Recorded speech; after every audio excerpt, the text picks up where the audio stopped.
Welcome back to another episode of High Top Sports. We are in the studio with my main man, Mr. David Sodquist. Ladies and gentlemen, how we doing, big guy?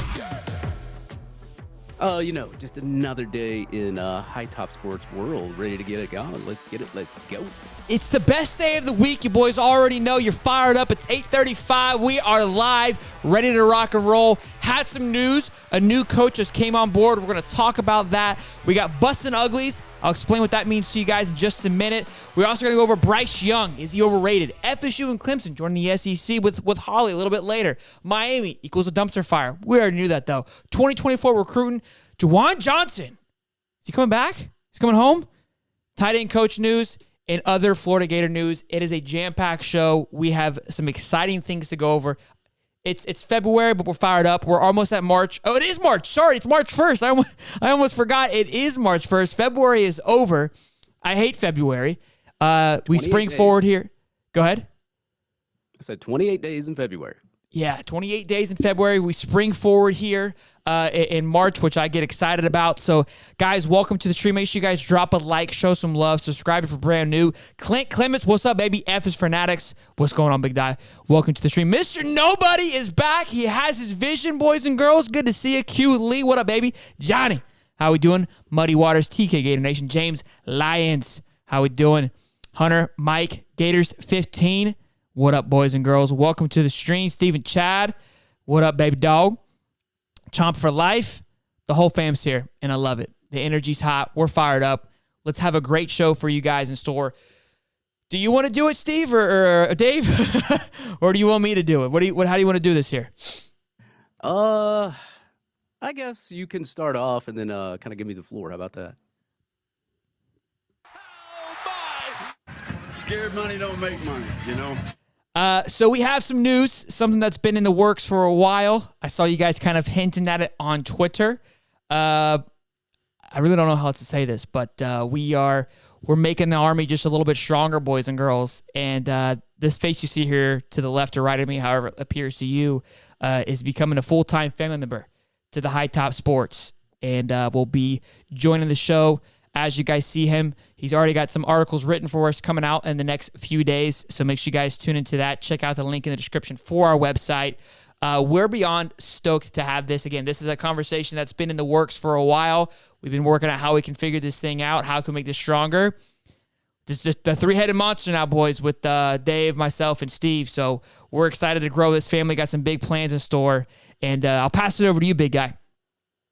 Yeah, I just wanted to say, man, that's the reason I have not released a podcast yet. I've been kind of helping Shelton behind the scenes here and getting this whole thing ready. And yeah, some articles coming your way as well. See my lovely, pretty face here every Wednesday. And on top of that, I know all of you folks I think it was a couple weeks ago, we were talking about Deion Sanders, and I got a couple of bad comments from that. So all the people that got mad at me for the Deion Sanders comments, I'll just say this. High Top, me, Shelton, Holly, we coming. We coming. Yes, sir. We got to clip that, baby. Dave ain't even in the Discord. F you, Dave. So, Dave, looks like you're going to have to join the Discord, big guy. I will join the Discord. Look, today was the day of announcing.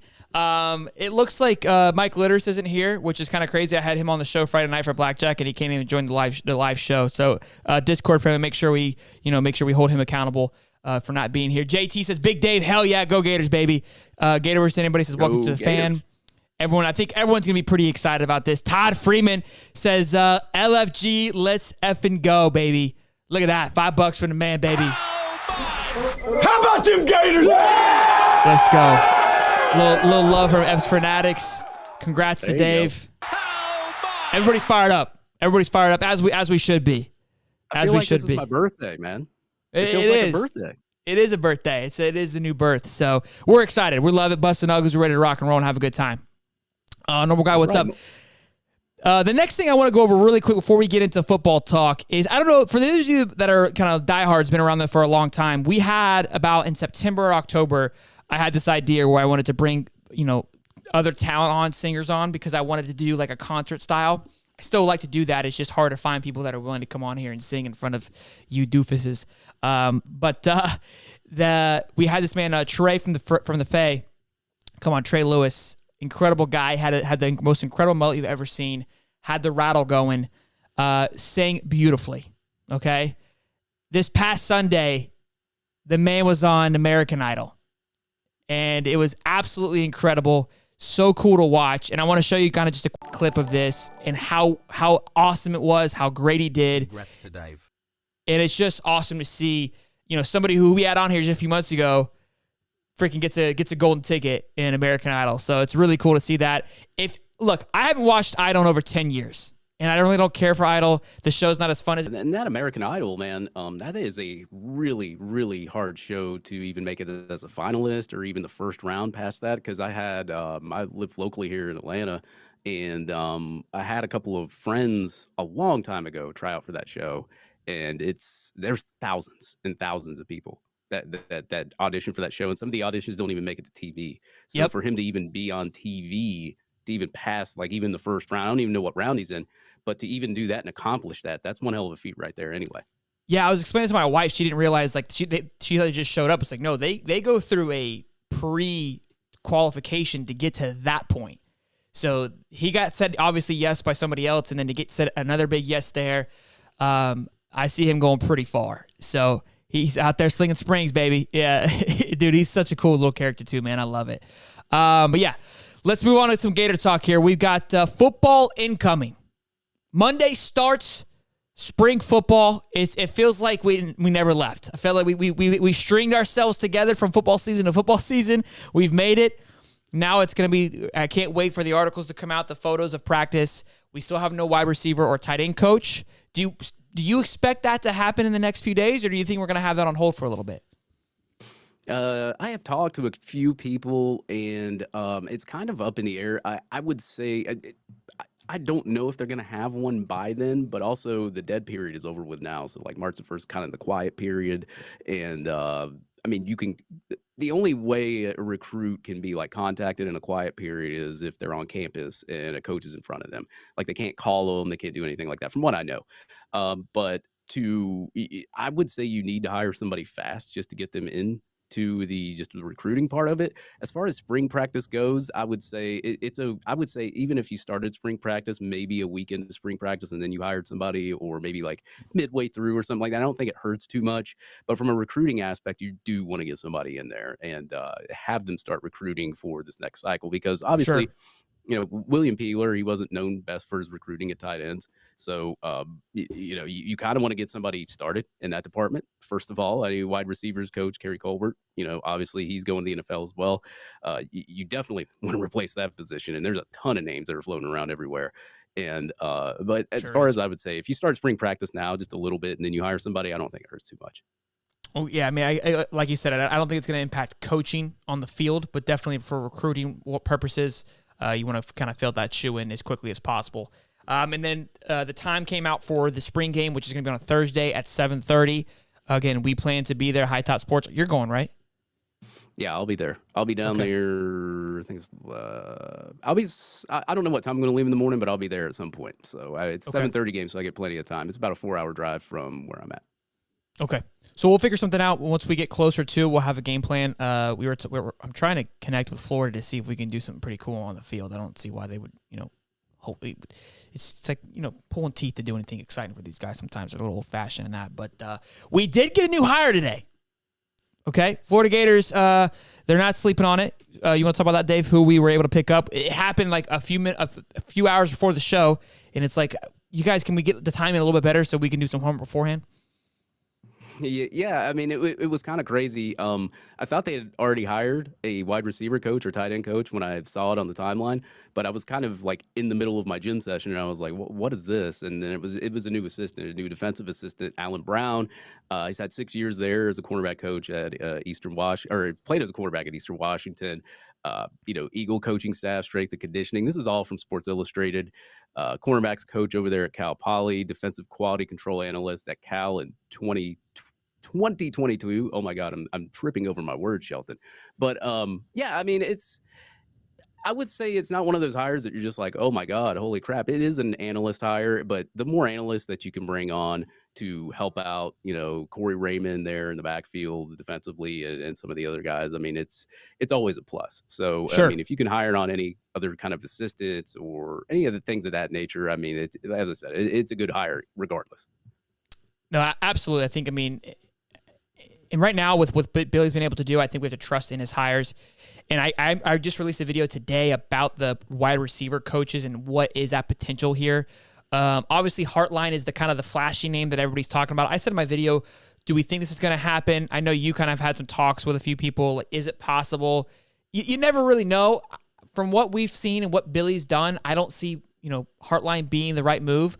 I know a lot of you guys are even talking about right now is Ike is kind of your favorite. My concern with Ike, and I mentioned that in the video as well, is he was the co-offensive coordinator at Auburn. And is he trying to move up? And it's like, look, do we want somebody now? Could Florida offer him kind of that hey, we'll work you into that offensive coordinator position? I don't know. I don't know what conversations are happening. But if that isn't part of the conversation, does Ike make sense? Because you could find yourself in the same position next year where Ike is going to move up to that offensive coordinator, right? So that's something to think about. And then Dallas Baker, the touchdown maker, that one excited me a little bit, just simply due to the fact that he is a former Gator. But Jeff Scott was honestly my top pick. I think being a former head coach at USF just this past year, I think would bring a ton of experience, even though he didn't have much success. He was only there for how long at USF? Not very long. I don't feel like they gave him much time to figure his stuff out. Yeah, I don't think he was at all. Jeff Scott would be the hire if it was for me to pick. I mean, obviously you'd want somebody like Hartline, but it doesn't look like that's going to work. I don't even know the ordeal with Jeff Scott. I'm not even sure if that's going to work either. I mean, then there was rumors of Justin Stepp from South Carolina. It looks like he's going to stay at South Carolina. And then, like you said, with Ike Hilliard, it is a UF legacy, and he's got a ton of NFL experience. So, like, I mean, you can throw that in front of recruits, but the problem with him being in the NFL for so long is he going to want to recruit? Is he going to want to come to college and work all those hours to recruit, as opposed to the NFL when you're not having to travel as much, recruit kids or anything like that? As we said last week, you're just dealing with salary caps and your players and coaching them up. So you got to throw in that figure as well. So it's like, I mean, there's been so many names thrown around for wide receiver coach that I've heard. I mean, I've heard, David. I don't even know. There's so many names. It's kind of over the top now. How many names have been thrown around? I will say that they have reached out to a lot of people, but there's no really there's not a big read on anybody really. I mean, it's just something that we're just gonna have to wait and see. And it's the same thing with kind of like with the tight end as well. Something you mentioned too, and everyone's kind of talking about it too, and Steve and I are going to talk about the new rule changes later on to college and trying to shorten the games a little bit. Is college killing itself? I saw Pate and Brandon Walker talk about this the other day, and just kind of what you just said there, where it's not as appealing anymore to be a college coach, right? The NFL, I feel like it's always been kind of 50-50. You're right. There was a pros and cons to both, but with the transfer portal now and recruiting and the pressure and the money, I mean, it's not as appealing as it once was, I think. And just with everything that's going on, man, look, college football is never going to die, but my goodness, they are not making it easy to be a place where you want to be, I feel like. Yeah, that was my thing. Like, I'm an old school guy. Like, you know me, I'm old school. I grew up very old school. I'm 38 years old, and never had to deal with NIL, never had to deal with a transfer portal, or never had to deal with half the stuff that we're dealing with right now in the college game. And a lot of these guys, especially, I mean, you look at Florida staff and some of Miami staff as well. They left. They went to other colleges. One of them went to the NFL. Colorado just lost one. Dion just lost one to the NFL. Yeah, the NFL is more enticing now because of all the things that they're doing in college right now. And if you're willing to either take a raise or even a little bit of a pay cut just to even go to the NFL to get a little bit less stress and not have to work as hard and not have to worry about these consistent rule changes and the NCAA and NIL and the laws that they just changed here in Florida too. Like things are constantly changing in college football, and it's starting to get to a point to where like I think it's too much too soon. Like you're just trying to do way too much too soon. Yeah. And the NCAA is not even putting any rules or regulations on NIL anymore either. So it's like the Wild West, and you're consistently having to, I'm sure these guys work 60 to 70 hours, if not more. I mean, I'm sure they don't get a lot of sleep. I'm good friends with Ben Chase, and I know he's been working a lot. I feel like what's interesting too is that it's a little bit of this, just a generation. You see it with basketball. Right? They're wanting to play less, but make more. And look, I'm not here to say who's right or wrong. Barkley came out and kind of, roasted them for that as well. Like, you guys are being babies. But look, this is kind of the same thing. It's like the people are starting to have some control and some power. And it's interesting to see how it's all unfolding and developing, because you can't keep asking more and more of these people when there's another option available where they can possibly make more and do less. Eventually, people are like, "This, what am I doing here?" It's very interesting to see how it's rolling out. And look, I don't think this was always the unknown of the NIL. And I know we're going to get flagged for thinking that we hate the NIL. I think it's great for college kids. I just think there's a whole nother layer that you couldn't foresee happening and how it is happening with the transfer portal. It basically is the NFL now with other attributes, right? It's the NFL, but the NFL, I feel like there's a little bit more give and take to the player, to the teams, where right now the players have all the power for the most part. I think the colleges have a little bit of power, and I'm not saying that one should have the power more than the other. I think it should be more of a little bit back and forth conversation. But right now, I feel like it's the colleges kind of playing second fiddle and who can get there first. It's very interesting to see how it's going to keep working itself out. Yeah, and NIL is obviously, I mean, everybody knows these kids were, before NIL, you hear about the bags and them getting paid under the table, all that other kind of stuff. Obviously, we knew that was going on, but it's more easier to pay a kid more money when you can do it through a business and not have to be as sneaky about it. You don't want to hand over a $2 million briefcase to a kid that might just commit somewhere else. But if he commits to your school and he signs, then you can give him the money. He's already there. And then on top of that, you can put clauses in the contract saying, hey, if you hit the transfer portal, we're not liable for this, that, or the other. I mean, there's so many things you can do, but at the same time, you're starting to see more parents get involved in the kids' commitments, like raising the bar and raising the money that they want from said school if they commit and sign with said school. And so now the parents are getting more involved. I mean, look at the Rashada situation. And I hate to bring that up, but like, you knew Rashada didn't want to go to Miami. It was all his parents. Like, I mean, you see him put his hat on. He was so upset. He's like, man, I'm just tired from the, all the recruitment and all that. And no, you weren't. You didn't want to go there. And like, it was obvious he didn't want to go there. And that's obviously why he flipped. But I mean, in reality, like the NIL should have had regulations put on it but from the NCAA before it even started. But as I said, I don't know how those rules work and what you can and cannot do and what the NCAA can and cannot do.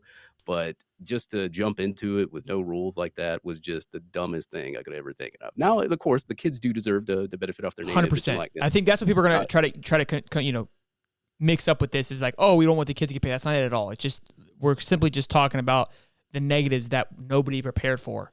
That is, in a sense, ruining the game that we've enjoyed. And I remember I had the guys on that were talking to me about that. They're like, you keep saying it's ruining it for you, but what about these kids? Look, I'm saying it selfishly. Like, for me personally, it's changing the game that we've known for so long. Now, I understand change is going to happen, and it's okay. I'm willing to watch that happen, but it is still frustrating to watch. And it is very early on. Who knows? 2 years from now, this could be a blink in the eye. You know what I mean? And hopefully, I also think about, in retrospect, like to change my mind on that, I also think about that kid destroying that had that YouTube channel, and he was benefiting from that YouTube channel, making money off of it. and he got a scholarship yanked from it. Yeah. And Wild. you think about kids like that, and then the NIL starts, and then you're just happy for the kid. But of course, he already went through it, and he can't change it. But like, if that would have been implemented, like they should be able to make money off YouTube. Like, Sure. who cares? Like, it's their content. Let them make money off of it. So yeah.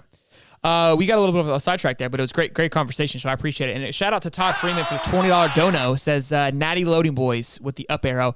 And then we had Gator versus anybody with $2 super chat. Thanks, Bob. But says give them an inch, they take a mile. That's kind of anything, right? That's how we're working. Also, too, guys, we've got over 100 in the chat. Make sure you guys drop a like. Helps us out a lot. Costs nothing to do that, and it lets YouTube know that you guys are liking what Dave and I are pumping out right now. So trying to grow the channel, grow the fam. It says Kakach. Well, sometimes that's on you, Dave. You're supposed to catch that, okay? It was clearly in the contract, okay? Line 4-AB, okay? There we go. Next, we have tight end coach update. Delator dropped a little juicy juice article today with these two names, and Russ Callaway and Ty Darlington seems to be come down to the final two. Soder, what do you got on those two boys?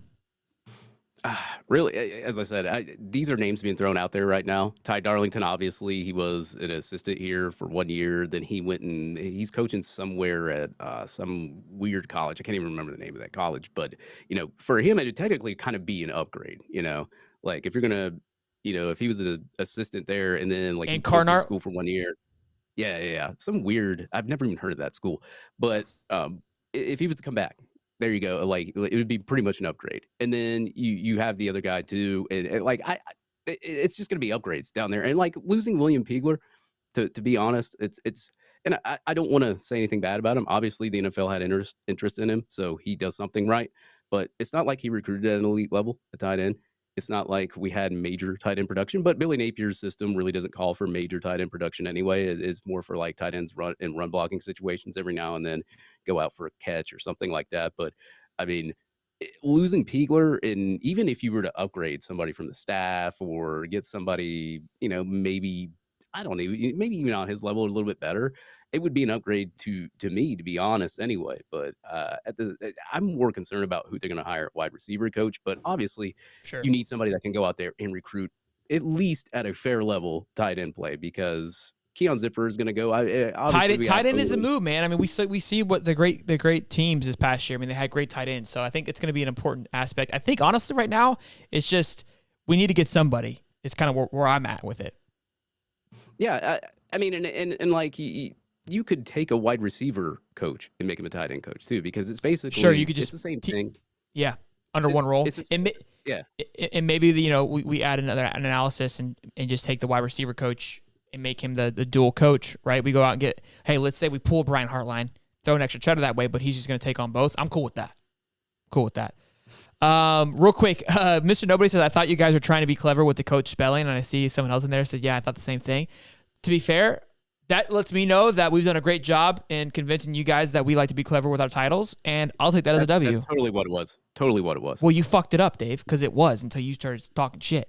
And then Justin says, damn, I'm glad to hear you guys are merging. Y'all both have great shows. Y'all my dudes. Can't wait to meet up one day and have a drink. It's going to happen. Absolutely, Justin. And we are excited too. Rob says, let's get Chad Ochocinco. He's been in the Discord way too much. I said Terrell Owens. Good stuff. I don't know if you guys heard this, but Juwan Johnson obviously committed to Colorado this past month. I believe it was in February, maybe the end of January. And they came out today where he is going to be having an official visit to Florida. When that is not certain yet. Could happen in the spring, could happen in the summer, could happen in December, he said.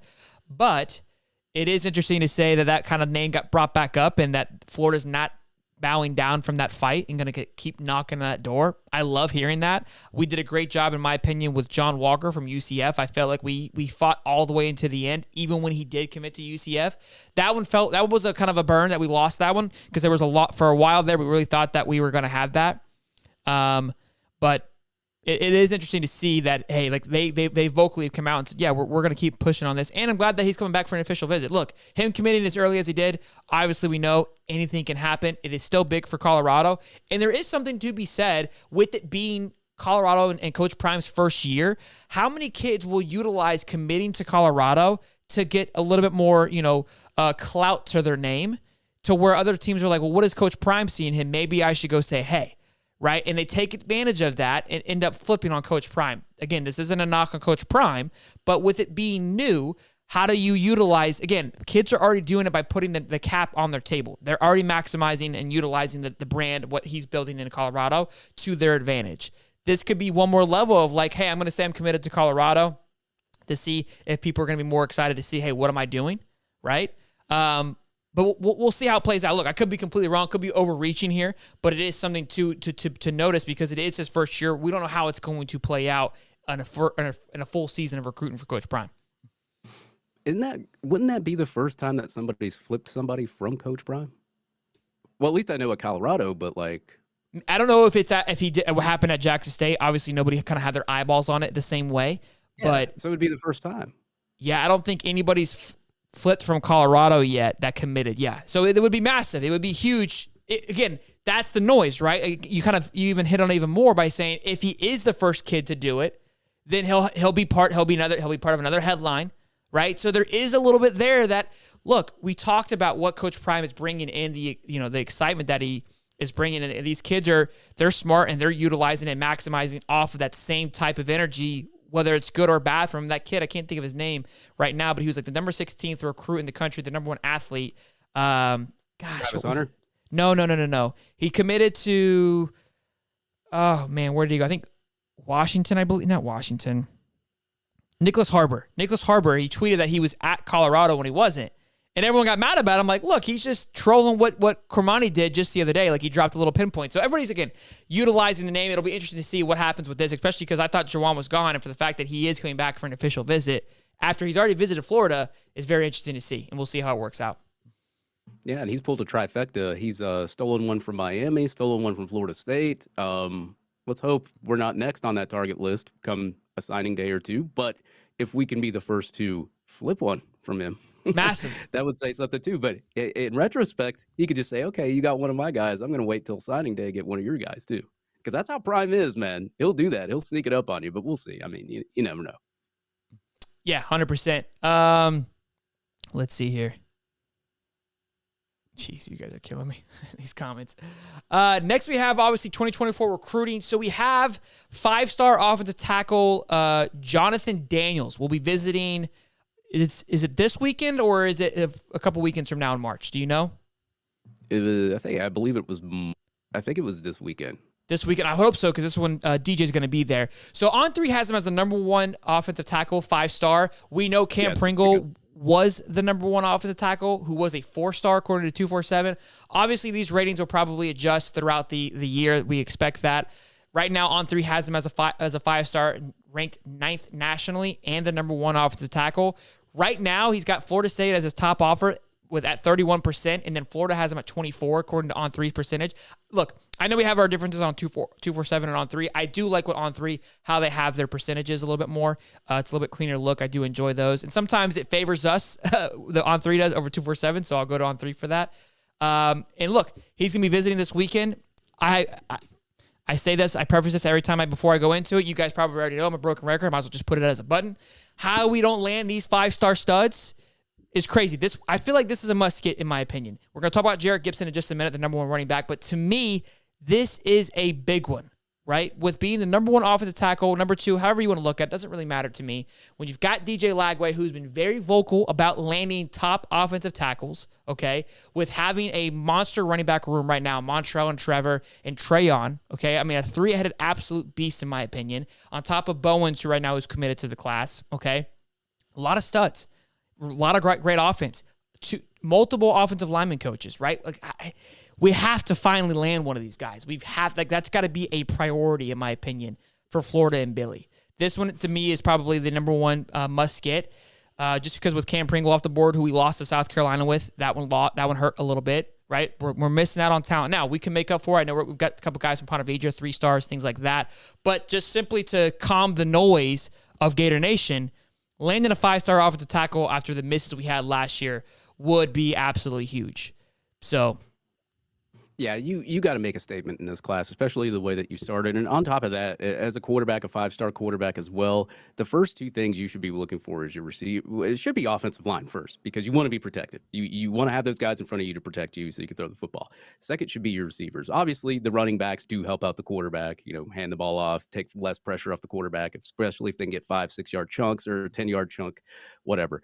But as you said, the start that you have to this 2024 class, you got to keep going. And it's only March. Obviously, anything could happen. Flips could happen. You could get a recruit, maybe a 3-star recruit, but then later on get a 5-star or something like that.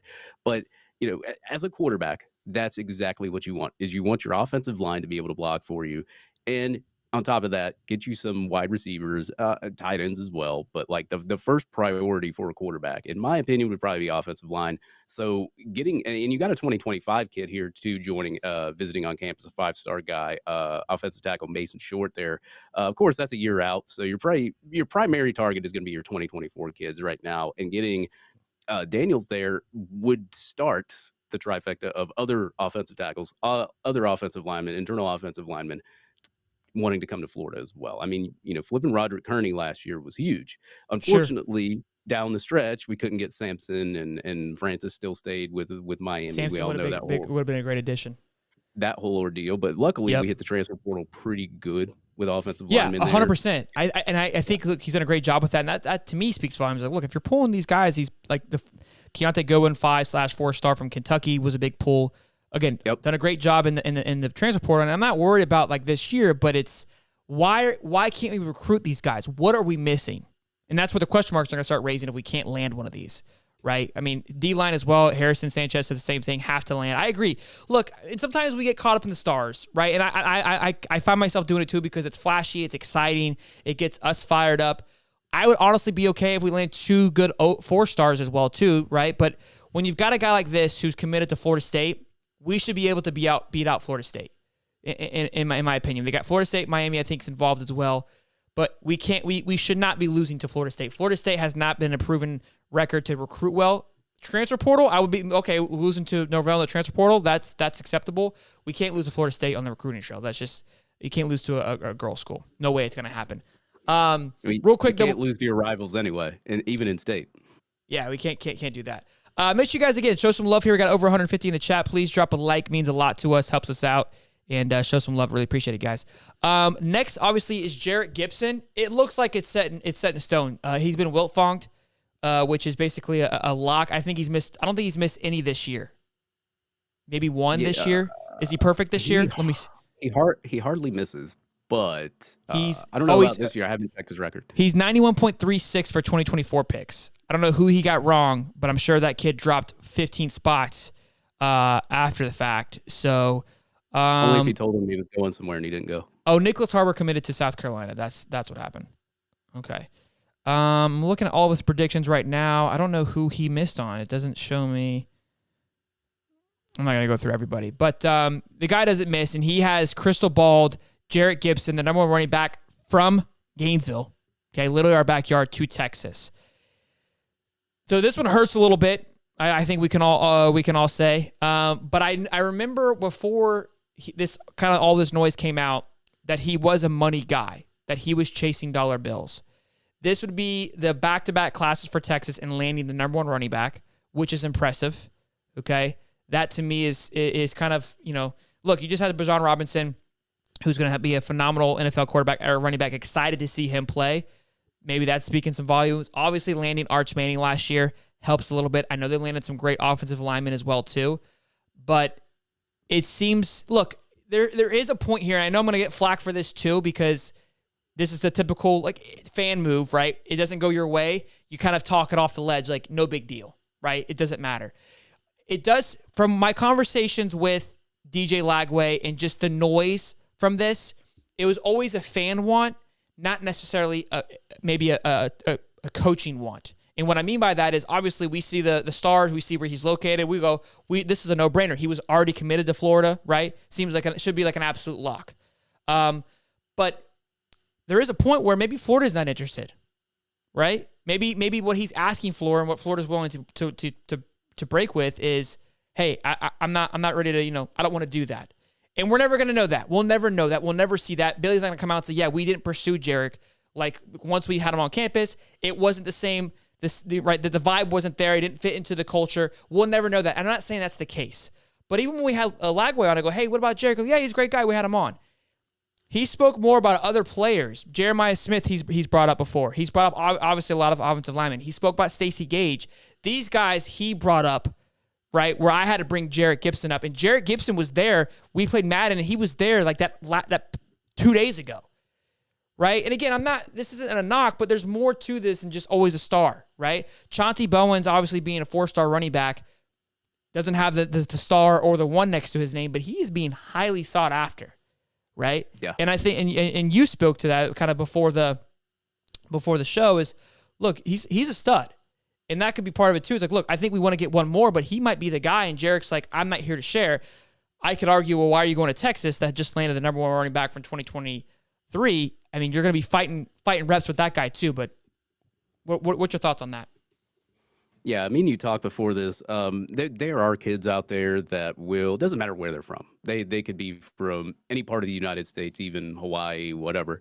And some of them are just all about that. They're all about the NIL, want the money wherever the money takes them at. And then there's some kids that will take a little bit less and go where they want to go, as opposed to just going to whoever gives them the most money. And I look at it this way. I'm like, I would rather go to a school that I know I will enjoy the next 4 years of my life at, even if they offer me a little bit less, as opposed to some place that I'm not too certain about and it's far away from home, but they're going to give me this and that and the other.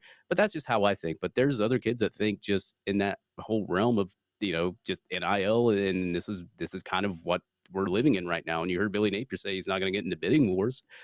Does that change a little bit down the stretch? Maybe if something happens, like say your recruiting class is tanking. I'm not going to say that that's going to happen, but it could.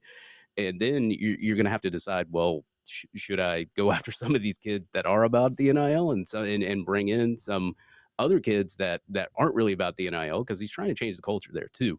But as far as like Jarek Gibson, even if he goes to Texas, I mean, Chauncey Bowens, as you said, he moved up, I think it was like 180 spots on 3. He's up there now, and he's really sought out by, Kirby Smart visited him. He's got offers from Alabama. He's got offers from everywhere. So, I mean, obviously that is a good talent to have. And right now it's still the beginning of the process. It's still the beginning of the recruiting class. You don't even know where Chauncey Bowens is going to wind up by the end. He could be a 5-star by the end. We don't know. Sure. But I look at it this way, is like, if you take one running back, if you want to take 2, and Chauncey Bowens winds up being in the top 50 or in the top 100. That's pretty good. That's pretty good. I mean, as a running back, that's pretty good. If you can bring on somebody else inside of that top 250, 200, or even better, I'm not upset about it. Like, it doesn't bother me. I mean, even Trevor Etienne, I don't even think he was in the top 100 being recruited. I mean, like, No, I don't believe that he was.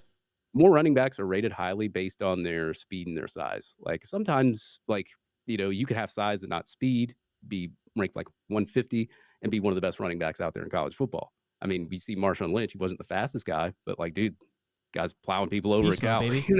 Something too, like I think, and this comment here kind of nails it on the head, right?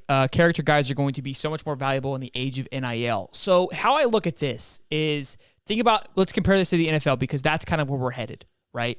Is you've got your personalities like an OBJ, who are going to ask for a lot of money. They're big characters in the locker room. A Terrell Owens, a Chad Ochocinco. Those guys are hard to manage. There is coaches that can manage it, and then it's almost like these teams get a steal, because like, how do they get this superstar, right? Like, why didn't somebody else like a Patriots go out there and get them, right? We'll see, like, why aren't other teams going after it? Well, that coach won't fit with that personality. Jimmy Johnson was great at managing big personalities. That's what he did. He was great at coaching like that. Tom Coughlin, much better at your kind of your low key guys, right? Who aren't going to ask for the big contracts. We saw that with New England, right? Like a Tom Brady example, always took less money. Joey Burrow right now is taking less money to make sure he can win championships. There isn't a right or wrong way of doing it. I just think, however it fits your system. Billy has been pretty adamant, like you said, not getting into bidding wars and working on building a culture that is more bought into a long-term thing. And again, a brotherhood. Every guy we've had on has talked about that, the feeling in the room, the vibes, right? And where somebody like Rashada situation would have came in, and who knows if he would have thrown the vibes off, right? So that is kind of where I was at. I mean, the noise if he ends up going to Texas is going to be an uproar from Florida fans, from the kind of like guys that aren't here, that aren't kind of dialed in listening to us talk about it, who just see it happening. Or Billy sucks, can't get it done. They're not going to look at it from that into that point of view, and I think that is something important to note, because I heard pretty early on that he was about the money, which is fine. Again, there's nothing wrong with that. I just don't. He's not going to fit into that culture, and I think Billy notices that pretty quickly and goes, "I'm not going to waste any time," because of how quickly he went from being a Florida prospect to the weekend that he visit.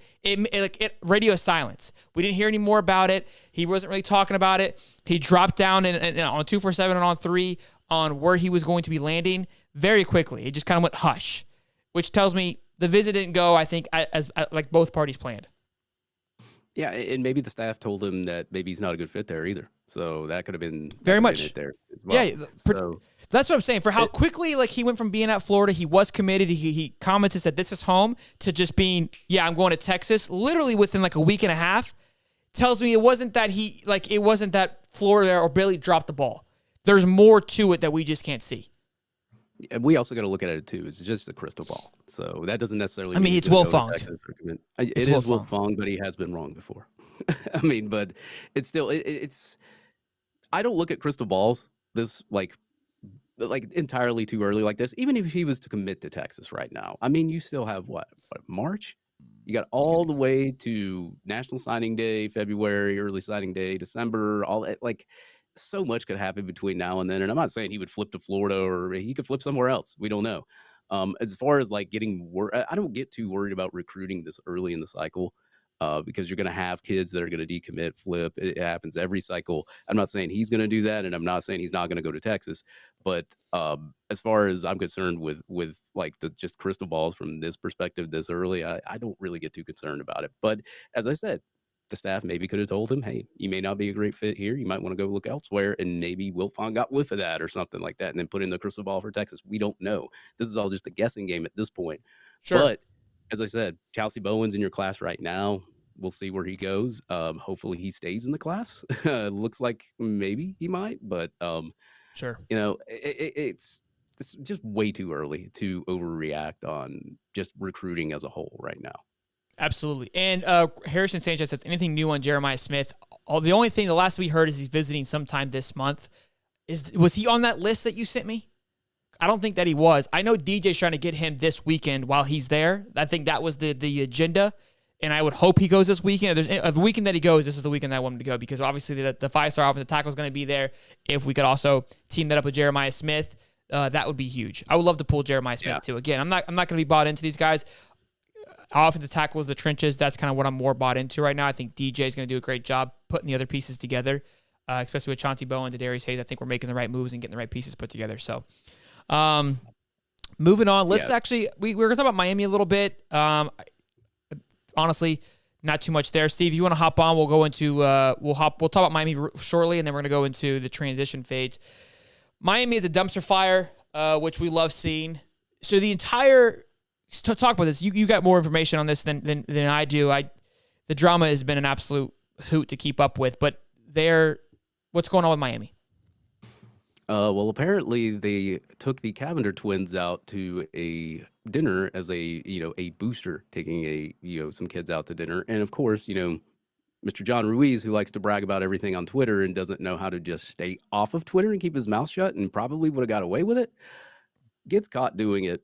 It's all over social media. He gets Miami's athletic department put on 1-year probation, which obviously it affects recruiting at all sports there from the athletic department. But I mean, it's just, I don't understand why, the whole John Ruiz thing is if he could just stay off Twitter, I think Miami would be in good shape. But the thing with him is he loves confrontation. He wants to be confrontational all the time.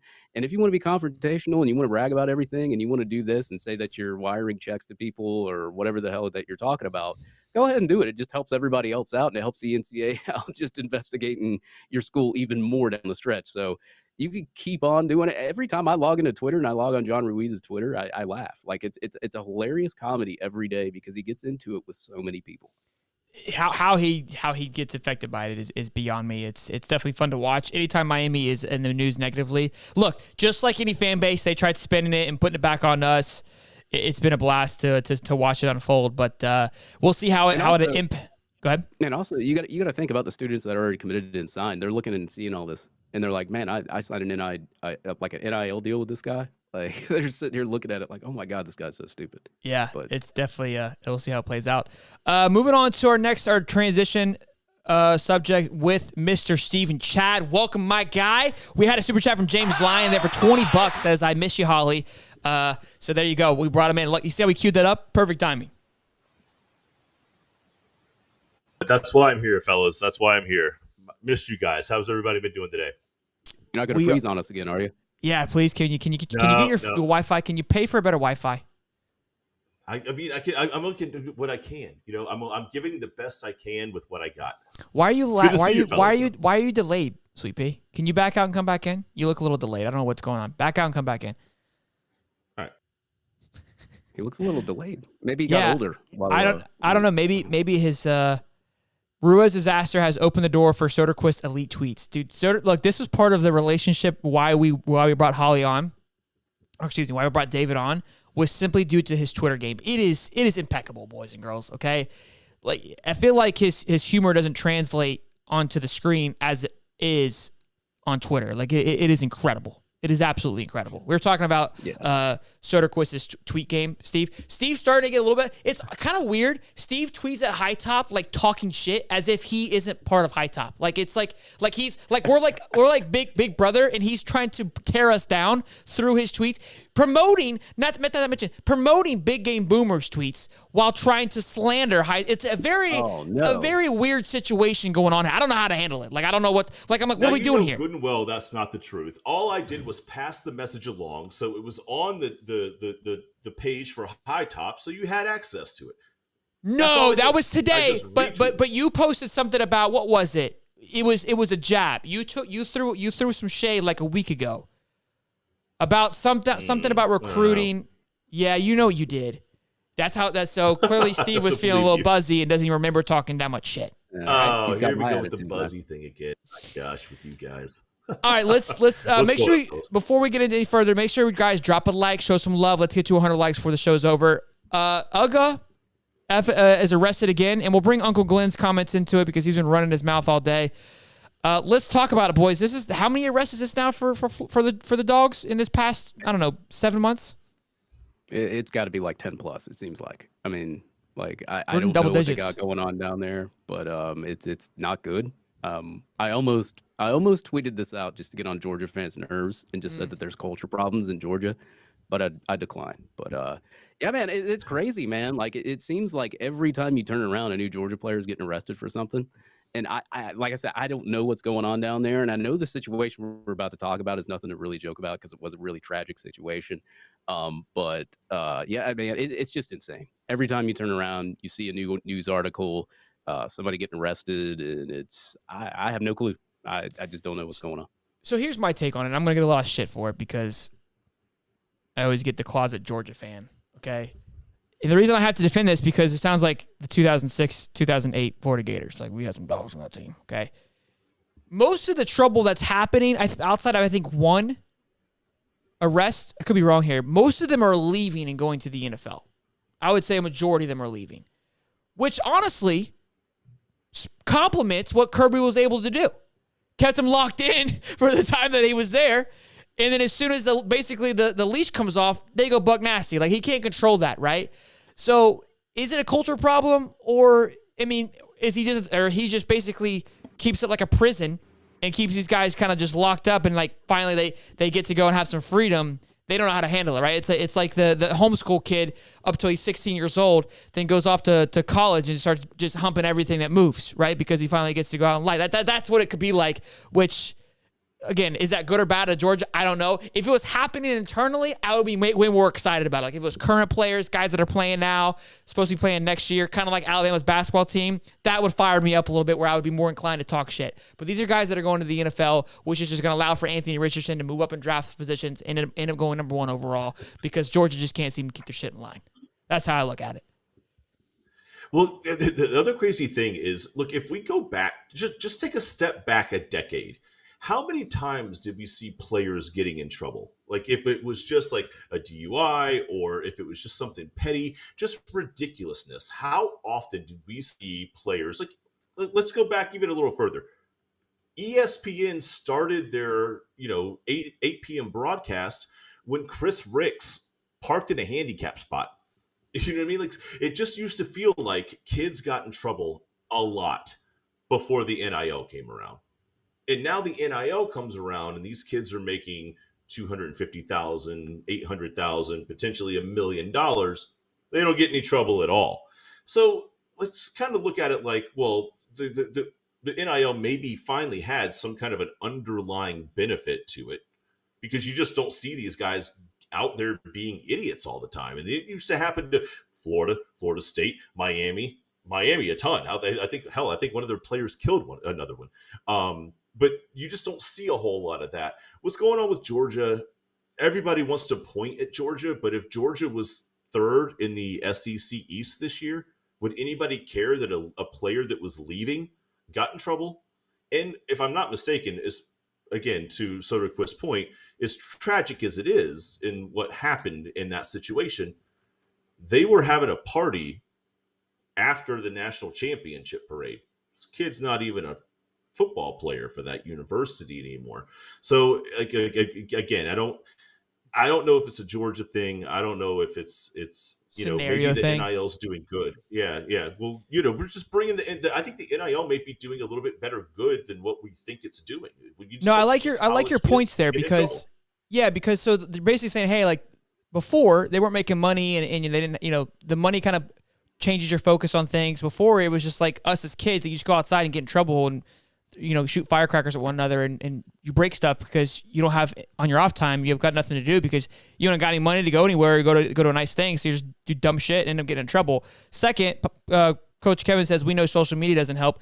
Damn sure doesn't help because everything you piss the wrong way, everybody knows about it. That's another thing. You can't really even walk outside without getting shitted on. So this stuff that's happening probably happened a lot more too back in the day. The only way you would hear about it is if that's the school that it happened to was in the limelight and it was beneficial for everyone else for that news to come out. That's kind of how it's rolling out. So yeah, great points again on, NIL having a factor in social media. It's kind of just all of the above. But again, as fans, anytime there's a negative, noise that can come out about a university, we especially for Florida fans, when you got a back-to-back national championships, we're going to just grab onto anything that we can try to get, to roast them. So yeah, I mean, like to talk about them, the players getting arrested, it's a funny joke, but to like talk about the whole situation and how it happened, I mean, that's a very tragic. Yeah, no, situation. I'm not horrible. Prayers out to the family members and all that involved, and it's just weird. I mean, you hear this stuff come out about Jalen Carter. And now it's, I think it's like a reckless driving charge and a racing charge, or it was 2 misdemeanor charges. It wasn't no felonies or anything like that. But you got to think, okay, well, if they were racing and it was on camera, he leaves his 2 friends behind that just got into a big car crash and just keeps driving. And, I mean, obviously it's not leaving the scene of an accident because I guess he did not cause the accident. The accident happened by itself. But at the same time, it's like, why would he leave? Was he drunk too? Did he have something on him? And then he lies to the police. And then, you find that out. And you're just like, if you're an NFL draft, if you're one of those coaches, you're looking at this situation, you're like, do I really want this kid on my team? Is he going to lie to me? Is he going to, Sure. It sucks. I guess it kind of sucks for him too, because he didn't cause the accident. But maybe he was scared, just left, but then lied to the police. But still, it's like, why would you do that? Like, why didn't you stay for your friends? And me personally, I don't even care. Like, whatever, like, if I see one of my friends getting a horrible wreck right behind me, I'm stopping anyway. I don't even care. Unless it's Holly. But, I don't know the whole exact situation, and if that's how it panned out. Maybe that happened. He didn't see it. He just kept going, whatever. I don't know. It's just a tragic situation overall, and I don't even know if it's going to hurt his draft status or not. I would assume it would, but I'm not sure. Yeah, I think once the story gets finalized, I mean, we'll see how much, what all gets untold. And it's definitely not going to help by any stretch. But, well, boys and girls, we're going to move on to Steve and I Dave's going to drop off. But again, we got some articles coming out, so make sure you guys check out the website to keep your ears peeled for that one. Got some good ones coming out about Montrell and Trevor, as well as our new defensive coordinator. So, Dave, welcome to the fam. Steve, you want to, give him some love or something? Dave, my man, high five him. We've had you on. Yeah, we've had you on as a guest. Just can you guys fist bump for me? Can you guys? How do we do that? Other way. We gotta go like that. Okay. There we go. Okay, that was awful. Okay. That was awful. Right. That was Did awful. the fist connect?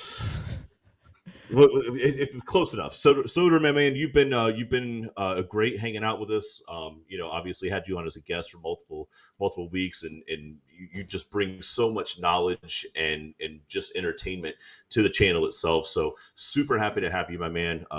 Always looking to grow the family, and very excited about what you're going to bring in, and articles, and just being able to just crank this thing out and grow it. Not for us, Shelton and I, obviously we're cheap, but for all the folks in the chat, because they'll be the ones who benefit from everything that you bring to the table, man. So I'm very, very, very happy to have you here. Man, that made me feel good, man. No, I am excited to be on here with you guys. Yeah, I'm fixing to cry a little bit. I am excited to be on here with you guys, and I know you guys are going to switch over here real quick, but I just wanted to say, man, I do appreciate y'all bringing me on. It is I am excited for High Top and the growth of it. It's been growing really fast. It's going to grow even more. And on top of that, man, talking to Shelton prior to 2023, I had sponsors that I had to fulfill contracts with, so I had to wait till that ran out. And then I finally just said, "Hey, man, are you still looking for a guy?" And he's just like, "Yeah." So came on over, man. I've been wanting to come over for a while, so it's great to be on with you, Holly, and Shelton, and let's get this thing going. And as I said, we coming, baby. Love it. I love it. We coming, Dave, baby. have a good night, Tater. We're gonna keep the show moving though. Good night, y'all. Later, up. Hi, buddy. All right, Now, Steve. you guys are cranking it right there. No, I got your hey, look, ugly. hey, real fast. Mad shout out to Trey. Trey. Like, that's amazing for him. Right? Too cool, right? Gosh, that's so cool. I love it. It gets me fired up, dude. The guy freaking went live, was just in tears of just all the love and support. Man, it's so freaking cool, dude. Kid deserves everything he's got coming to him. All right, boys. So we are moving on. FSU and Clemson, moving on. This is Steve's bread and butter here. I couldn't get the guy to shut up before the cast when we were talking about it. I wanted Steve to kind of elaborate on this. This is where his old age comes into play, about just the TV deals and how this breaks down for FSU and Clemson, and the TV contracts that these schools have with their respective conferences, and the whole buyout situation. It might be confusing to some people, right? And some people may know what it is, but I think it's healthy to talk about and kind of understand what is happening and what we expect to happen, and why FSU and Clemson more than likely will end up in the SEC sooner rather than later. And shout out to Justin for sending us an imaginary $100 tip, because he can't seem to figure out how to operate his cell phone. And you click the little money sign that says send super chat. So I appreciate it, Bubba. Thank you, Justin. Look, we'll kick this thing off. So on Friday, Michael Alford, the athletic director for Florida State, met with the Florida State Board of Regents to give a yearly update on where he believes the conference is, the team as the Florida State Seminoles, and where we believe that we're projecting here. Now, look, I want to be honest. I have seen these speeches. I have seen these things happen a million times. They are mostly boring as could possibly be.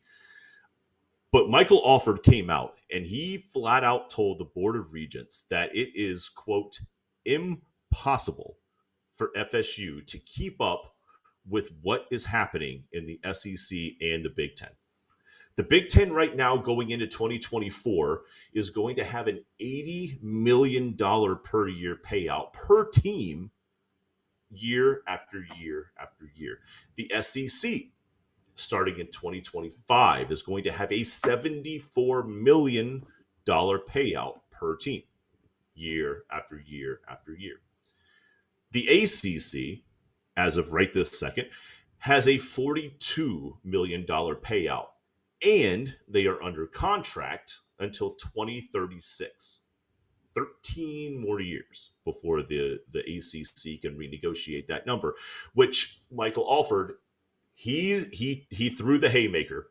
He put it out there. He basically told the ACC that you are on alert. FSU is leaving this conference one way or another. He goes further to say that the fact that Vanderbilt makes $30 million more than Florida State, awful. Rutgers makes $30 million more than Florida State. Northwestern makes $30 million more than Florida State. Now, let's get into what that means for the ACC. What goes into the money that the ACC makes? Florida State last year, and last year was our best year in close to 7 years? We won a national championship in 2013. We went to the playoffs. Lost to Oregon in 2014. But since then, we have been pedestrian at best. FSU brings in 14% of the media revenue for the conference as a whole. 14% by one school who has systemically over the last 7 years been awful. In return, the ACC gives us 7%. Half of what we contribute. And what does Clemson bring in? Clemson brings in another 12%. So that gets us just a hair over with two teams, just a hair over. A quarter. 25%. And So- you want to know what Clemson gets? 7%. 7%. It's unbelievable what's happening right now. So, people, and the reason why we say, hey, they're going to the SEC, and I see you guys in here saying, do we want them to come to the SEC? Right? Well, here's what's going to happen, because talk about the clause or whatever it is on transitioning on how it's going to make, because they're going to leave the ACC. That's inevitable. And with the Big Ten gobbling up colleges like they have been, they're going to force the hand to the SEC to make that move, to be able to stay in, comparison to the Big Ten. That's just a fact. And this is why we think the two power conferences are going to happen, maybe three. Maybe the Big 12 swallows up a few, and then it's three massive conferences. Clemson and the SEC, or Clemson and ACC, make sense to the transition to the SEC. One, due to location, but two, the media rights that you were speaking about as well. You can go ahead and talk about that now. Yeah, so it's the grant of rights, which was a horrible contract that FSU got itself into. But essentially, the grant of rights basically says that the ACC, in conjunction with ESPN, has a long-term agreement where any time that FSU plays on any of the platforms of ESPN, ABC, whatever the case may be, that money goes to ESPN. Now, look, all that sounds fine and good. It doesn't mean that the ACC makes that money. It means the ESPN makes that money. So in that grant of rights meeting, one of the board members says, what is it going to cost to get FSU out of the ACC? Michael Alford already had that number, $120 million, that we have to pay to the conference. This is where the grant of rights comes in.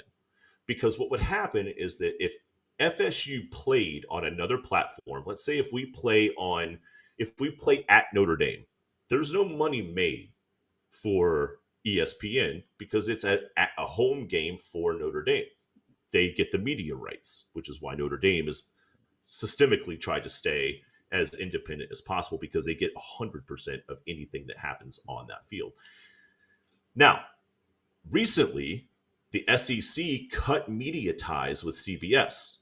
We all know that the 3:30 game on CBS and Gary Daniels and Vern Lundquist, those names are, just the second you hear them, you think SEC football. They are no longer affiliated with the SEC. They are now affiliated with Fox, NBC, and the Big Ten. So what does that mean for FSU? What does that mean for Clemson? Essentially, if we were willing to pay the buyout to get away from the ACC, the 120, the 120 million, we don't have to buy out ESPN for the grant of rights, because they're going to get the money anyway. The money is going to go to ESPN because ESPN has the SEC contract now. So there is no loss of grant of rights. There could be some transactional other costs and things that go into that. But I'm just going to break down a couple of games from just last year. And you guys will remember this, like week 1, FSU LSU was second behind only one game in viewership, and that was Notre Dame and Ohio State. We had a 7.5 million set of eyes. In just week 3 it was LSU, yeah. Just week 3 on a Friday, we had the 6th highest rated game, 2.75 million. And then in week 13 with Florida. So let me ask you, as an FSU fan, what do you want to have happen? Look, at this point, FSU has done so much with so little financially because we have not been able to keep up with the SEC and the Big Ten financially. I can only imagine what would happen if we had the amount of liquidity and the amount of money that you guys have. In a perfect world, and I could vision this in just down the road. Florida State's out there on the panhandle, right? They got Mississippi, they got Alabama. They're closer to that than, say, Clemson is to the east. FSU goes to the west, Clemson goes to the east. And then so now you want the SEC. Oh, absolutely. Because look, if we go into the Big Ten, the money's great. But I don't look. Like, is Rutgers going to bring any fan base down here? No. Am I going to want to ever go to an away game and fly all the way out to LA? I mean, I would, but it's expensive. Is Northwestern? Do I give a crap about a Florida State Indiana game? No. Sure. Do I care about an Arkansas FSU game? Sure. I'll watch. Yeah, that. I get that. I think I think FSU goes back to being below mid, but from a fan's sake, it's like what's better than, like you just said, playing the Rutgers or Northwestern. So, and this is what I've been preaching too. Is like, look, the SEC is gonna be way more entertaining to watch. Even if the Big Ten gobbles up the USC and UCLA, possibly Oregon. Just right now, the SEC is way more fun to watch. Real quick though, we got a massive donation from Justin Goodwin. Looks like he found the button, ladies and gentlemen. $100 dono. Says from the Swamp Donkeys in the stiff and ugly Florida straight to high top. Scared money don't make money, you know.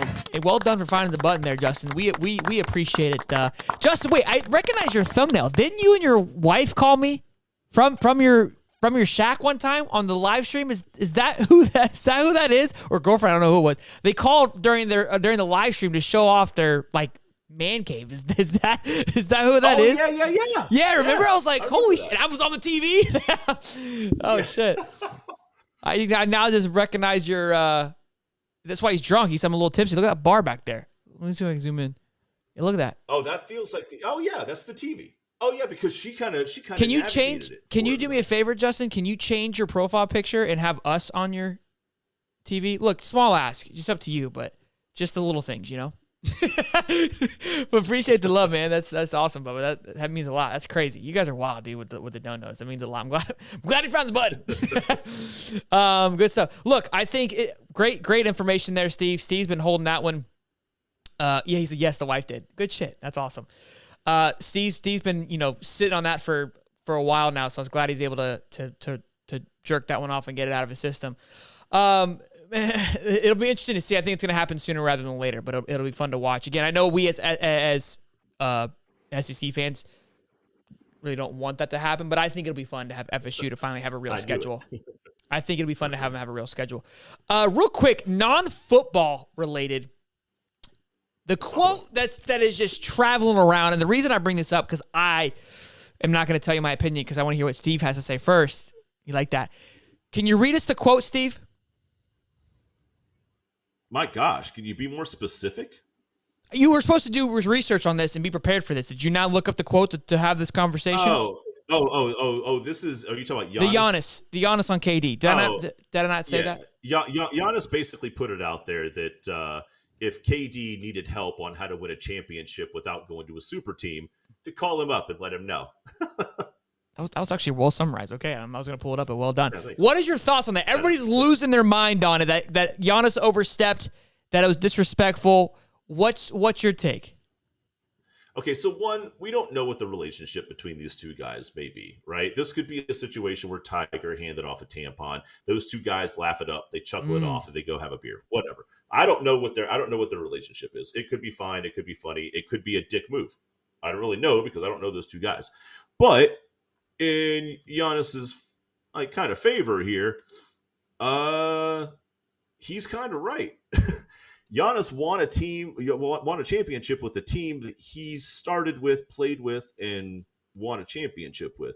Kevin Durant is like a bunny that just hops to the next available best team he can get on in order to try to win a championship. Let's go down the list here real fast. So we got Giannis, championships, 1. We got Kevin Durant, 2. How in the hell does Kevin Durant only have 2 when he had Russell Westbrook, James Harden, Serge Kyrie. Ibaka, right? Well, right? not on the same team, but Right. But then he went to Golden State. They were going to win regardless of you, bro. They were going to win no matter what. They had Draymond Green, they had Iguodala, they had Klay Thompson. I mean, he's not great, but he's functional. And then of course they got that guy Steph Curry is going to win you. Just about every clutch shot that Kevin Durant doesn't make. I don't know. It might have been a little bit of a cheap shot. Don't get me wrong, but he's not wrong. He's not. Yeah, wrong. so it's kind of coming out like, oh, he was joking, whether it was a joke or not. I love it. I'm not a big fan of KD. I think KD's a little B. I think he's a punk. Every ring he has, it's been, like you said, piggybacked on. And the one time he goes to a team, the Brooklyn Nets, and tries to build his own team and put piece together with James Harden and Kyrie Irving, falls short. Look, Giannis isn't surrounded by slouches either, but he stayed home and grinded his way to the top, which we talked about when they won, right? It was just really cool to watch him get it done.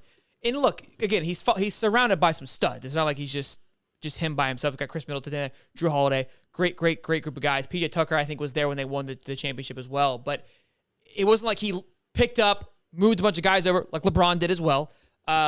And so, to me, KD, for the fact that KD always gets in these conversations of being one of the greatest of all time, it frustrates me. Do I think he's a great basketball player? Absolutely. But just kind of how he's maneuvered his way around the NBA, phenomenal shooter. But I don't think he's got it done when it matters most. We hold LeBron to this standard of not being clutch and being a baby. He's done more than KD, and at least he won by himself to a certain extent in Cleveland, down 3-1. He was the big brother when he went to Miami. I mean, he had Dwayne Wade as well, too. I'm a little biased, so I'm not going to get too much into that. But I think KD's a little bitch, and I love that Giannis threw a little bit of shade at him. I think it's good for basketball, too, because basketball's, in my opinion, kind of sliding a little bit. It's a defensive joke. It's just an all-star game game after game. So this kind of spices it up a little bit. Get back to the 90s days where we're throwing elbows at one another, getting pissed. That's what it needs to get back to. These guys can't even play 2 weeks without getting tired and wanting to sit down.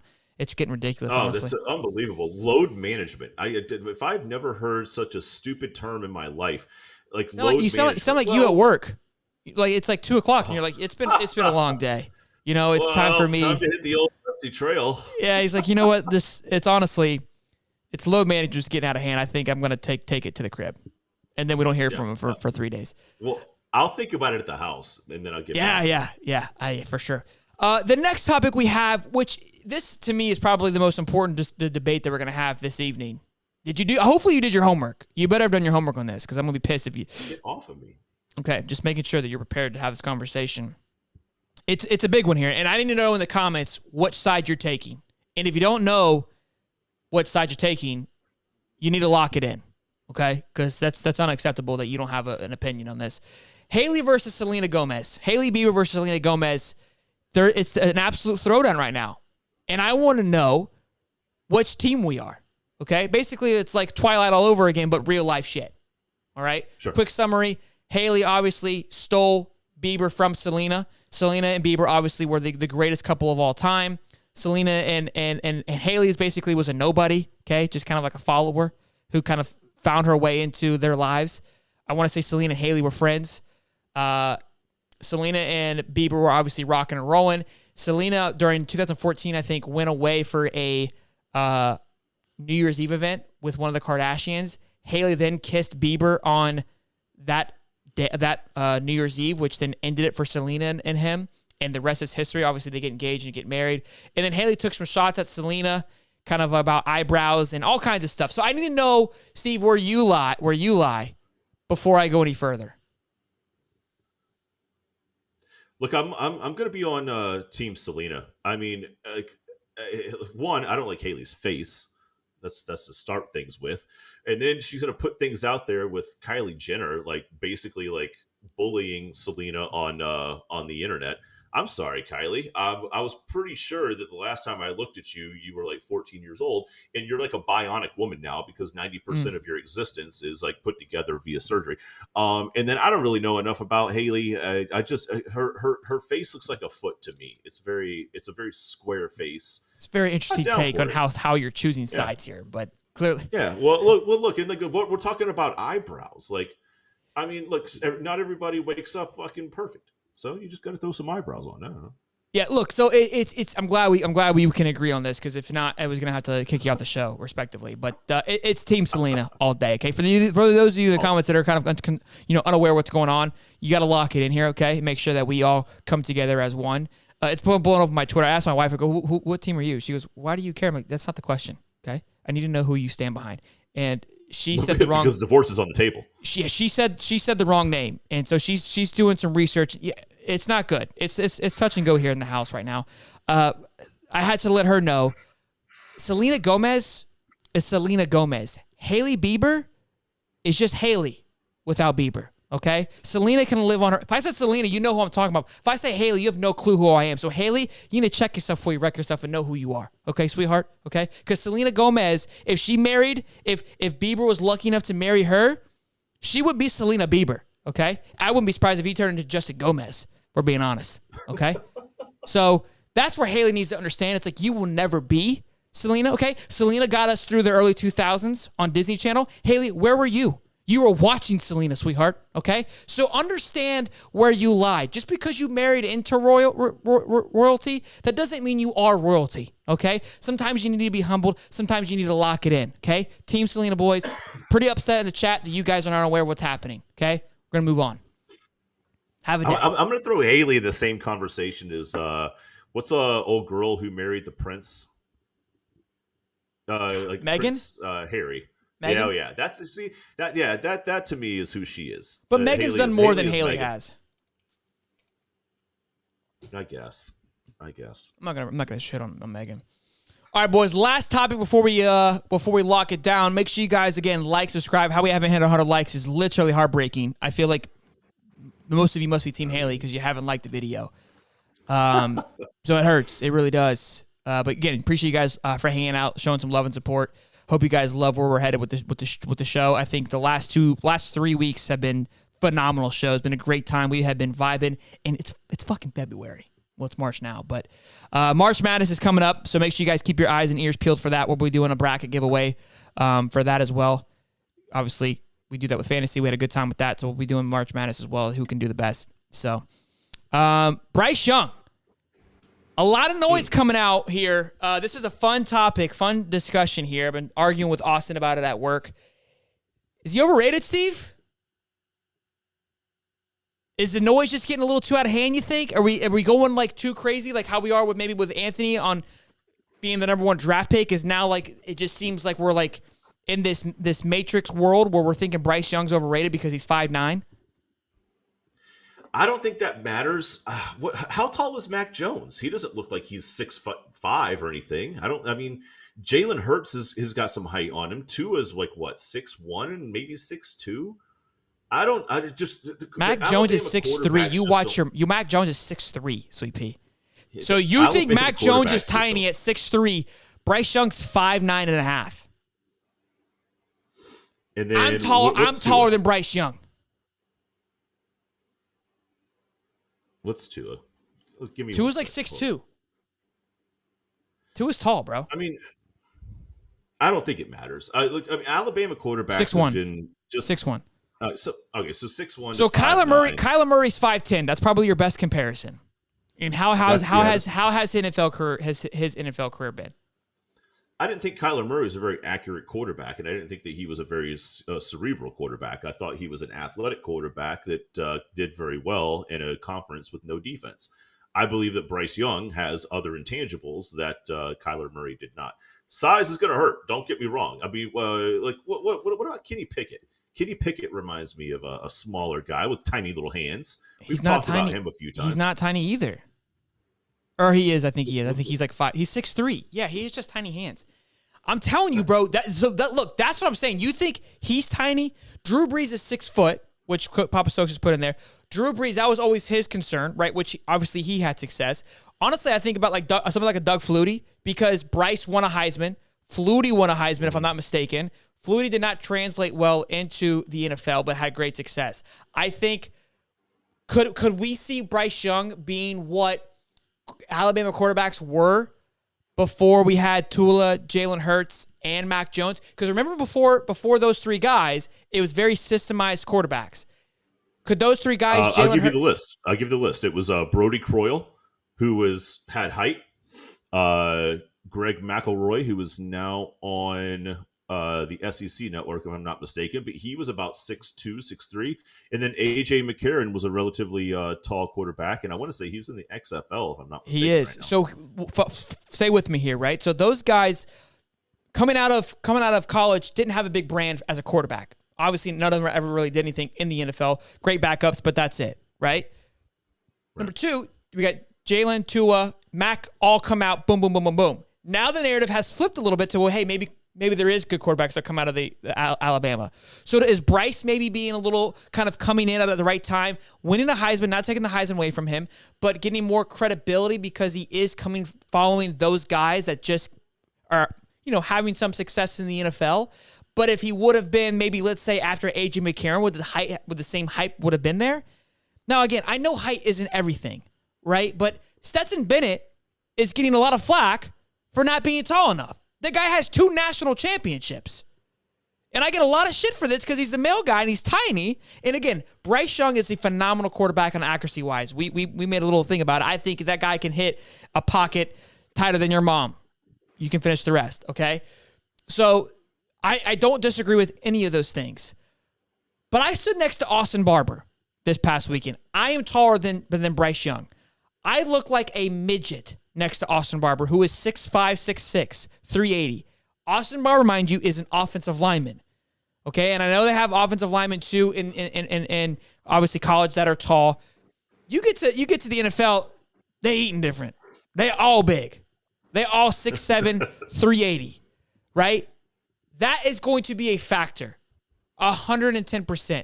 And look, if I'm an NFL team, that concerns me a little bit. Are you going to take that risk? If I'm looking at Anthony Richardson or Bryce Young, who am I taking the risk on? Who are you taking the risk on? Anthony Richardson all day. Hold on. I would rather take athletic talent that's God-given and already built into the person than to try to take a kid that can't get any bigger and hope that I can make him a super accurate quarterback in the confined pockets in the defense. I can maybe teach what this one kid doesn't know. I can't grow the other one. Sure, that's what I keep preaching. Yeah. And look, I know physical abilities aren't everything. And look, could he come out and have success? Drew Brees did it at 6 foot. Yes. Is it worth a first-round draft pick risk? What's crazy to me is that the discussion of Chicago possibly trading Justin Fields to trading the first-round draft pick away, getting rid of Justin Fields and taking a quarterback in the first round and trading Justin Fields. I don't understand how they feel the guys in this draft are better than Justin Fields. Am I missing something? Do I believe that Justin Fields has struggled? Yeah, that team is dog shit. What you need to go do is put some pieces around that guy and allow him to develop. You had Mitch Trubisky, and you moved on for him pretty quickly because you thought Justin was the guy. Now Justin's not the guy? I mean, at what point are you going to start looking around and say, well, what's around him? Well, I mean, you got A-Rob out there. He's 6'3", 227. Yeah, that's what I'm saying. But you're going to go get 5'10" Bryce Young? You're trying to tell me that's more sustainable than a Justin Fields? I just don't see it. Look, I'm not a big believer into Justin Fields either. Don't get it right. He hasn't really shown me enough.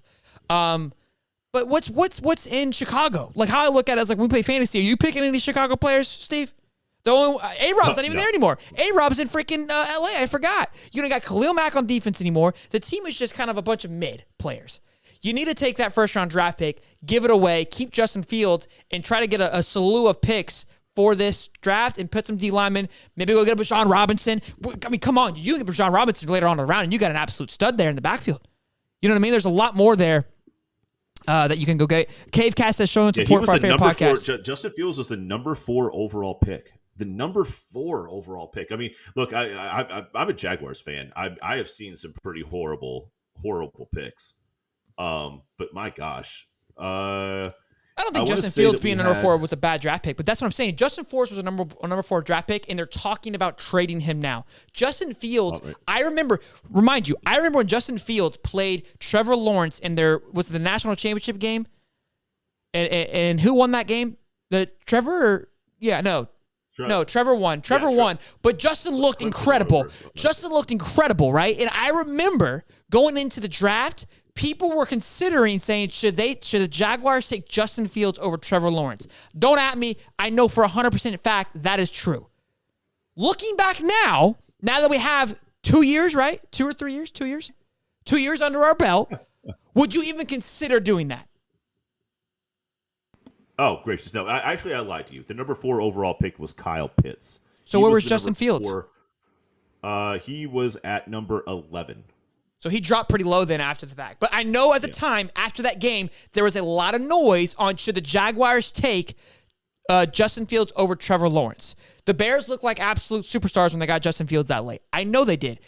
And now you're telling me that Bryce Young, who has a Heisman, I hear you, but way tinier than Justin Fields. Mind you, go look at the running ability of Bryce Young. The running play calls, I think, was like 10% called for Bryce Young. So you're not going to get a mobile quarterback in Bryce Young like you think that you are. Does he have legs? Absolutely. Not like an Anthony Richardson and not like a Justin Fields, right? Mm-hmm. Justin Fields, the clip that I think of is Mike Daniels, the coach of the Dolphins, saying, can you stop running the ball? Bryce Young does not bring that attribute to your football team. Throwing the ball, accuracy, Bryce Young could probably be a little bit better. But Justin Fields, in my opinion, it's a much better grab for you than Bryce Young.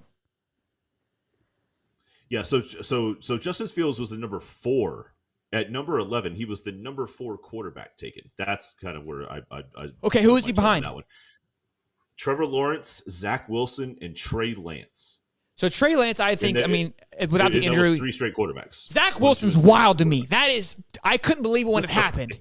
Wild to me. Trey Lance, I think like he's 6'3". He kind of gives you that to me. And again, another like Anthony Richardson. It's like he was at South Dakota State through like 1 interception, had a ton of passing yards, but played at South Dakota State, right? But a huge stature. I was kind of shocked when he came in and took Jimmy Garoppolo's job like he did. I really was. I feel like there isn't a lot there, but I just don't see it for Bryce Young, boys. No, and Mac Jones went number 15 overall. He is 6'3", 217. I think that we could say that he has had a better instant gratification career so far.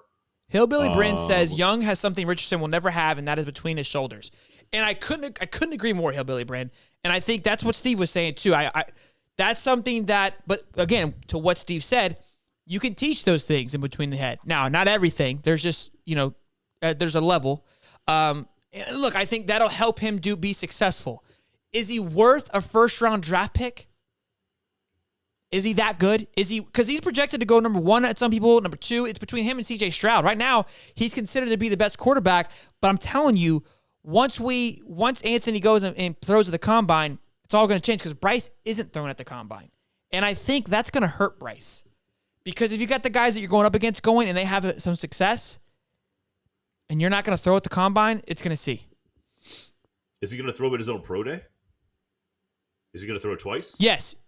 Oh, Anthony. Okay. I don't know if Anthony's throwing a pro day. I think he will. I think he might. It's not the profile pick, Justin. You're still it's still whoever that was. I don't know whoever that is. It hasn't updated on my end yet. Could just not update. Yeah, it'll be interesting. It's interesting. I don't know. Like he's the enigma, right? He's the guy that if he doesn't get drafted in the first round, that he ends up like he's going first round guy. He's going first round. Yeah. He's going first round 100% because somebody's not going to be the guy that passed on Bryce Young. What is interesting though, if you would have said 3 months ago that Bryce Young would be considered overrated and Anthony would be considered number 1, you would have said we were crazy. But it is funny how quickly a month can change a narrative when things start to come out. Again, I have been preaching this for a while now, and I've been getting laughed at. And as we get closer to it, I've got a bet with my dad that Anthony goes in the first round. He said, no way. Loser pays for golf. And I keep texting him every day, like, hey, where are we playing golf at? And he's like, you're crazy. You got this one. I'm just telling you it's going to happen. And I text him the other day, I go, hey, remember when I said Anthony was going to go first round? I lied. He goes, yeah. I go, yeah, he's going number 1. We'll see.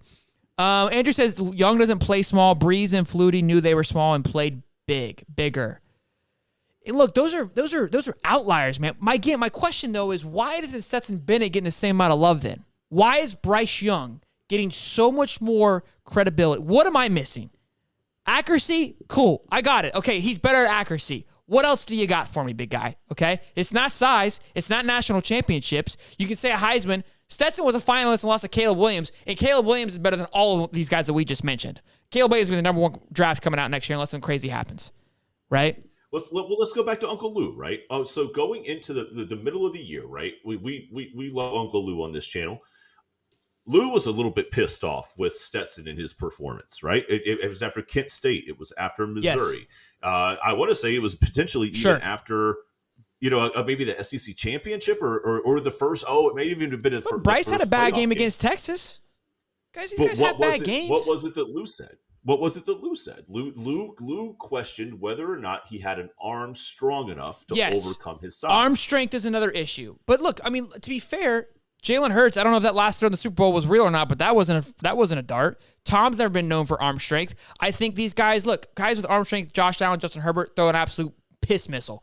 Patty Mahomes, I think with the NFL nowadays, if you can be mobile and you can make a play extend and you can, be able to read a defense and allow for checkdowns, that the big arm isn't always necessary, is what I'm getting at. But I hear you. Bryce has a pretty strong arm. Hillbilly Brandon says, Young is consistent. Richardson is all over the effing place.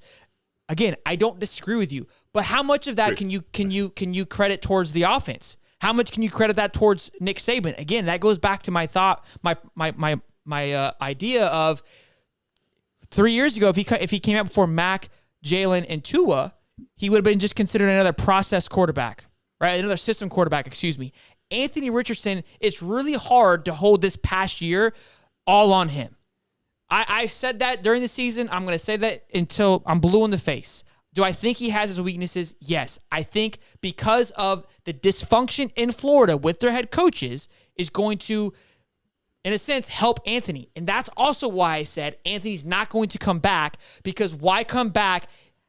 And if he does struggle again, well, it's like now you've had 2 years, you still haven't figured it out. He, at this point, is at his highest possible stock options right now. And we said that from the beginning. It was no shock that he went into the NFL draft. But that's to answer your question. To the point of one of your own players on the defensive side of the ball, wasn't there a tweet that came out recently? It was just kind of like an emoji that was just like, a new playbook again. Does Richardson really want to put himself in that scenario where it's 4 playbooks in 40 years? Probably not. Sure. What if it, you know what I mean? That you're just asking for a recipe for disaster. I think Richardson did the right thing for him. And anybody who wanted him to come back was doing it for selfish reasons. He was going to win you some games on athletic talent and ability alone. Sure. He was going to lose you some games because he didn't know the damn playbook because you changed it 1,400 times. So it was going to be a hot or cold scenario, but it's going to put Richardson in a position where it doesn't look like he can adapt and things like that. I mean, look, for Florida, it sucks to have to go through another transition especially at the quarterback position with the new offensive coordinator and all those things. But, at this point, Richardson had no other option but to go to the NFL and just hit the reset button. Yeah. Look, that was a fun discussion. I thought that went a lot further than I thought it did. I had a blast with it. I really did. I think that was a healthy conversation. It was good. I liked the back and forth there. Again, it's probably an unpopular opinion with the Bryce Young thing. I think a lot of people are bought in. Again, Hillbilly Brand. I'm not trying to knock on Bryce, but I think, look, he is getting a lot of clout and a lot of credibility coming from Alabama. He has the Heisman underneath him, but he didn't really do much this year that impressed me. I feel like this was the year that he was supposed to get it done. Even Billy came out, or Saban came out and said, this is that last year was a rebuilding year, right? I mean, you had Bryce in his prime essentially in the last 2 games. So we will see. Boys and girls, a pleasure as always having you here. An hour and a half in, lost a few of you as expected. It's been a long day and it's only March, but the fact that we can come on these Wednesdays and have an absolute time, get over 100 people in here, it still just kind of blows my mind, and I love every second of it. I'm hyped, beyond hyped for what's to come over the next few months, and then even into the football season. I think it's going to be our biggest football season yet. We have obviously, big aspirations to do a lot of big things. I think the addition of Dave is going to be massive on how we can expand and put our tentacles in your buttholes and just be able to take over this platform and provide awesome content for you guys week in and week out. We've got what's his name? I think on Monday we've got a Gator coming on at 9:30. I've got him saved to my phone as David Gator, but it's not his last name. Let me see. Hold on. David Connor, offensive tackle. He's coming on, and then we're also in talks with Austin Barber. So we'll see what we can got out, but we've got a lot of stuff coming out. So make sure you guys obviously like, subscribe. I think everybody who's here in the room right now is obviously already liked and subscribed. But you guys rock as always. Love the energy in the chat. Blackjack stream. Sky, it's been like 4 days. Relax. Calm down the itch, big guy. Okay. It's a Friday thing. Yeah, take it easy. It's Wednesday. Yeah, we'll see about this Friday too. I mean, I love it. Listen, you don't gotta beg me to gamble. Sheldon, a shot before you leave. I don't have any alcohol, Justin. Trust me. If I had Steve, water.